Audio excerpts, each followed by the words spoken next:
Hello guys! Hello mga katipid tips! So ngayon, gagawa po tayo ng pangmasang corn dog. So madaming napapagusto dito, kaya lang 'di ba masyadong pricey yung corn dog po natin. So ngayon, gagawan po natin ng murang version para abot kaya ng lahat, mapabata hanggang sa mapaedad na. Kaya panoorin nyo lamang po hanggang huli dahil gagawa po tayo dito ng butter na mura po lamang pero masarap. Gagamitin cheese, mura pero masarap. Hotdog na gagamitin, mura pero masarap. So, step by step po natin yung gagawin para ma-share ko po sa inyo ng ayos at magawa po natin ng tama. Umpisahan na po natin ang paggagawa po ng ating pangmasang corn dog. Yay! Okay?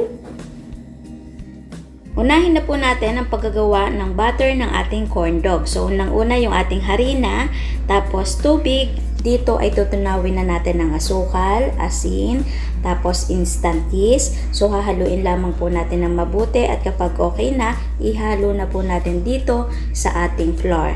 Pagkatapos, haluin lamang po natin at isunod na po natin ang last ingredients po natin na suka. At kapag ito po ay nahalo na po nating mabuti, wala nang buo-buo, ire-rest po natin ito. Pero, isasalin ko na po ito sa isang malalim na lagayan para mamaya hindi po tayo mahirapang mag-dip ng atin pong corn dog. So, maliit pala yung nagamit nating lagayan. Kung kita nyo, ayan, umawas na yung pinakang butter po natin. So, isasalin ko siya sa mas malaki. Pagkatapos, iset aside lamang po ulit natin yan at i-ready naman po natin yung ating hotdog at cheese na gagamitin. So, ang gagamitin nating hotdog ay CDO at with cheese na po ito. Tapos, regular at ito po ay 10 pieces. Ngayon, ito po ay i-steam or pakukuluan ko lamang pong saglit sa tubig. Ilagay lang natin sa kawali, tapos maglagay lang tayo dyan ng tubig, estimate na sa 1/4 cup. Okay, tapos kapag naiga na yan, iseset aside lamang po natin. So, sa cheese naman tayo at ang gagamitin natin ay daily queso, mura pero masarap. Tapos, yung pinakang stick natin ay ito po yon, bali 20 pesos lamang po ito at ito po yung pinakamaliit. So, sa bilihan ng hotdog po yan nabibili. Pagkatapos, hahati lamang po tayo ng cheese. Ang size po nito ay estimate 1/2 inch. Pagkatapos, hahatiin po natin sa 3. Pagkatapos, pag nahati na, hahatiin naman po natin sa gitna. At ngayon, ready na tayong magtusok sa stick. Unahin natin yung cheese, tapos hotdog, tapos cheese ulit. Tapos, pwede rin naman po yung kalahati po ay hotdog, kalahati po ay cheese. So, nakadepende sa atin, pero para sa akin, mas better po yung cheese, hotdog, tapos cheese po ulit. Kasi, ang kagandahan po doon, may mas posibilidad na yung cheese po natin ay hindi po mag-crack. Kahit medyo maliit po yung hati ng cheese po natin. At ang isa pang pinakamahalaga doon, pagkagat po natin ay cheese and then hotdog, tapos cheese po ulit. Kumbaga, yung huling kagat, nandun pa rin yung linamnam. 'Di ba? Parang mapapaulit ka ulit. Yan. Dahil naka-prepare na siya lahat, ngayon magpapainit na po tayo ng mantika. Okay, so yung 1.5 na mantika yung gagamitin natin para mas mura. Ito naman pong ating corn dog na pangmasa is hindi naman po ganun katakaw sa oil. So, makakadami pa tayo dito ng pagpiprito. Basta wag lang po siyang maminti.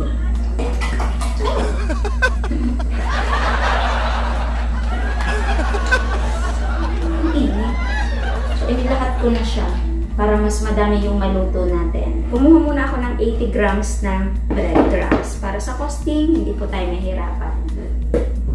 So, dahil papainit na din yung ating oil, ngayon mag-dip na po tayo. So, magtatanong Ate Tipid Tips, pwede bang gawin ko ngayon yung pinakang butter tapos kinabukasan ko lulutuin? So, pwede po yun. Basta ilalagay lamang po natin sa ating ref, tapos lalagyan po natin ng takip. So, yung pinakang butter po natin, basta malinis yung pagkakagawa po natin, after 3 days, pwede pa po yung butter po natin. So, i-dip lamang natin dyan. Kailangan gamitan natin ang kutsara para mas ma-coat. So, gamitan natin, di ba? Para hindi tayo ganun ma-hassle. Pero basta maganda yung pagkakagawa ng ating butter is hindi po tayo dito mahihirapan. So, ayan. Ayan. Lagay na natin dito sa breadcrumbs natin. Okay, so nakaisa na tayo.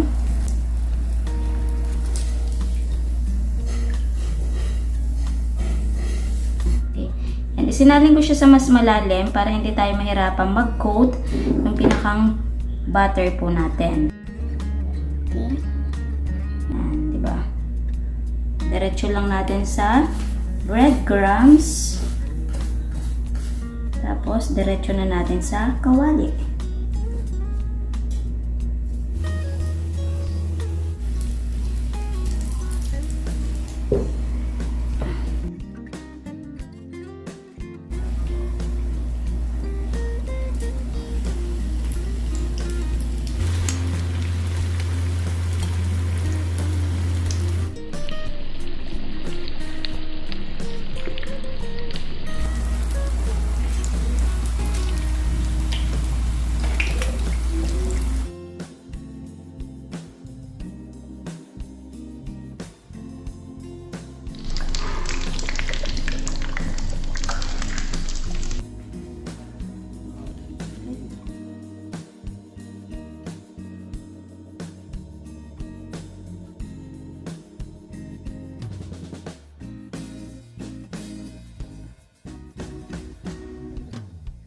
So, mabilis lang naman yung ating corn dog, lalo na kapag nakakailang beses na tayong gawa. So, napakadali niya na lamang po.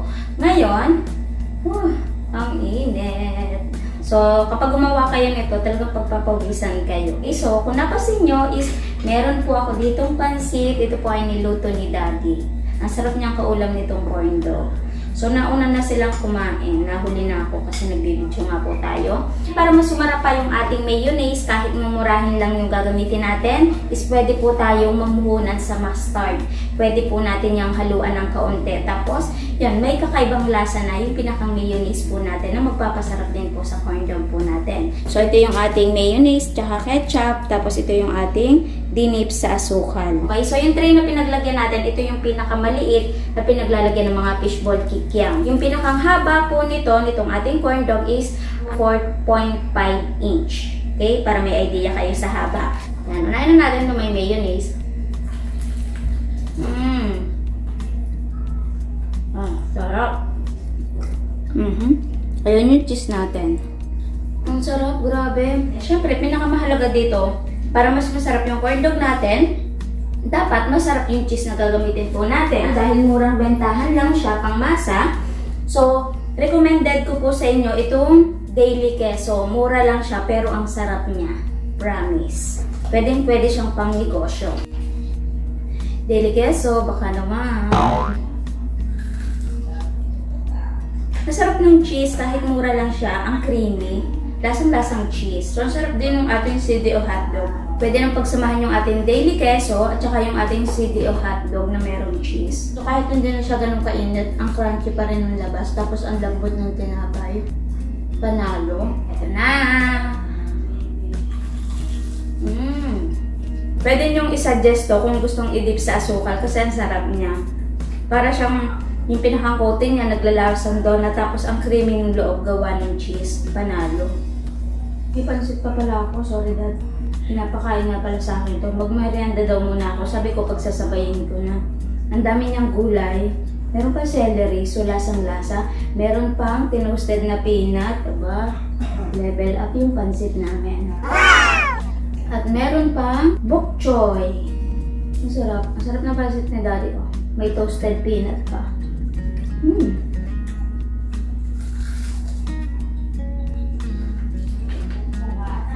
Sarap. Okay, so maalin dito, lagyan natin ng mayonnaise, i-coat natin sa asukal, parehas panalo. Alam mo yung nagbabalansa yung lasa, gawa ng cheese natin, maalat-alat. Pagkatapos, malalasahan natin yung tamis. So, parang nagbabalansa yung lasa niya, mas lumalabas yung pagka-creamy. Tapos, pag kinagat natin, malambot na malutong. Kasi yung labas is malutong, yung loob naman malambot. So, perfect yung ating pong mini corn dog. Dito, magawa lamang po natin ng ayos, ng tama, yung maipakita natin kung gaano tayo kapursigido doon sa produkto po natin itinitinda, hindi po imposible na lumago itong corn dog po natin. So ngayon, ang magiging katanungan, Ate Tipid Tips, magkano naman po yung corn dog na pangmasa na ginawa po ninyo? So ngayon, ayun naman po yung gagawin po natin. So magko-costing na po tayo, pero bago po yun, kakainin ko po muna ito. So magbabalik po tayo. Okay?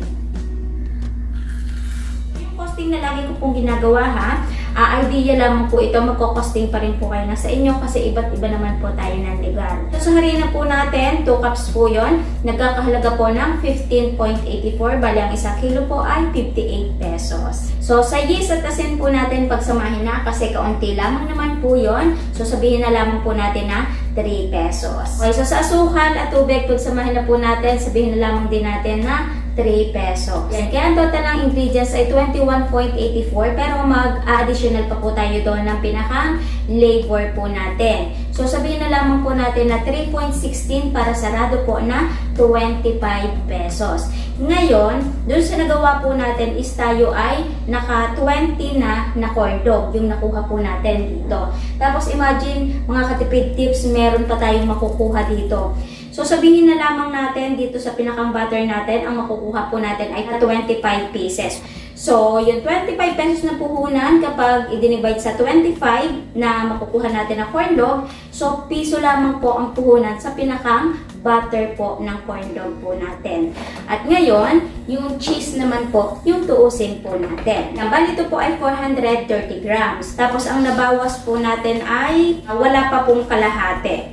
Ayan. Tinimbang ko po itong natira, ang nagamit po natin ay 171 grams. So yung 430 grams, kapag i-divide po natin yung 171 grams na ginamit po natin dito, makakakuha po tayo dito ng 2.51. Ang presyo po nito ay 110. I-divide po natin yung 2.51 at malalabasan po nun ay 43.82 ang puhunan po kada 171 grams or yung nagamit po natin sa 20 pieces na corn dog. O sabihin na lamang po natin na 45 pesos. I-divide po natin sa 20 na nagawa po natin. Lalabasan po nun ay 2.6 ang puhunan sa inilagay po nating cheese dito. Ngayon, natusin naman po natin ay yung hotdog po natin. Bali, yung isang balot po ay 10 pieces ang laman. Hinati po natin sa gitna. So, naging 20 pieces. At binili po natin yon ng 52 pesos. So, kapag i-divide po natin yon, 2.6 po ang puhunan kada kalahati po ng hotdog. Okay, so, antusin naman po natin yung pinakang breadcrumbs po natin, yung nagpapalutong sa corn dog po natin. Bali, kung natatandaan niyo 80 grams yung ginamit po natin at meron pa pong natira. So, diba? Nagkakahalaga po yun ng 13 pesos. I-divide po natin sa 20 na kinote po natin. At ang kalalabasan po ng 0.65 po ang puhunan kada coating na breadcrumbs na ilalagay po natin sa ating pong corn dog. So, ngayon, mag-plus na rin po tayo ng other expenses pa. So, sa pinakang stick po natin, ang bili ko po dito ay 20 pesos. At binilang po ito 145 pieces na po yon. So pumapatak na 0.13 po kada isang stick. Ngayon kung gusto ng customer po natin ay i-coat sa asukal or lalagyan po ng mayonnaise. So sabihin na lamang po natin na piso kasi konti lang naman po yung ilalagay natin kasi isang piraso lang naman po yung pinag-uusapan po natin. So sa packaging naman po natin, ang tray po natin, wala pa po itong 50 cents. Tapos kung ibabalot natin sa plastic, syempre minsan take out. So sabihin na lamang po natin na piso sa packaging kasi isang piraso lamang po yung pinag-uusapan po natin. Magpa-plus po tayo dyan ng pinaka-labor po natin kapag piniprito na, oil po natin at sa gas po natin. So sabihin na lamang po natin na 3 pesos kasi isang piraso lamang din naman po yung pinag-uusapan po natin. Ibig sabihin, kada prito po natin is meron na po tayong 3 pesos para sa labor, gas at sa mantika na pagpiprituhan po natin. Kaya ang total po ng isang corn dog ay 0.63. So ito, pwede po nating ibenta ng 15, 18 to 20 pesos. Pero para sa akin, tutuusin ko siya sa 20 pesos. So kapag minus natin yung puhunan, posible po tayong tumubo ng 8.37 po kada isang corn dog. Ngayon, para may idea lamang po tayo, halimbawa itong 20 pieces na ginawa po natin, kung napaubos po natin yan. So kapag iti-times 20 po natin, posible po tayong tumubo dito ng 167.4 mga katipid tips. So hindi na siya masama kasi halagang 20 pesos po lamang. So kung talagang business, yung hanap natin, makapagnegosyo tayo, lumago yung negosyo natin. So yung 20 pieces, sisiw na sisiw po yun. Kasi hindi na lang pwede sa online natin itinda. Kasi talagang pwede na natin itinda to sa harap ng bahay, itinda natin sa mga palengke o kaya sa labas ng school, di ba? So kung meron po tayong mga food cart, di ba? Ang gandang ibenta nito pong corn dog. Okay? So sana bago po ulit nagtapos, yung video po natin, meron po ulit akong idagdag na idea. Pwede po natin pagkuhanan ng extra income. Okay? So, kita-kits na lang po ulit sa next video po natin. Bye!